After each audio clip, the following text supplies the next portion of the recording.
So, Craig, we have a similar background, right? We grew up in a one-way truckload environment, and it was in our soul. And unless you grow up in the business, but that's the DNA of what we knew.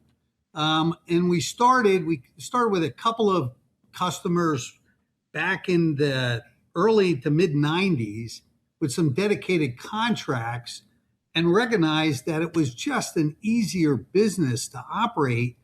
Driver turnover, today we're averaging about 35% in our dedicated fleet operations, when the one way over the road is 80 to 100% driver turnover. The emphasis on service is so high in the dedicated fleets that if you do it right and you execute it right, the chances of renewal are over 95%.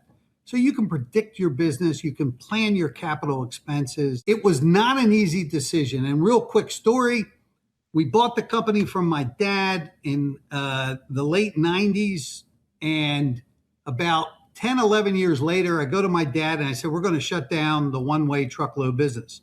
He goes, you're making a big mistake.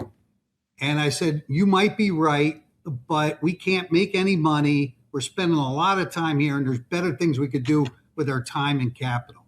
And I said to him, I'll sell it back to you for $1. We paid millions for it.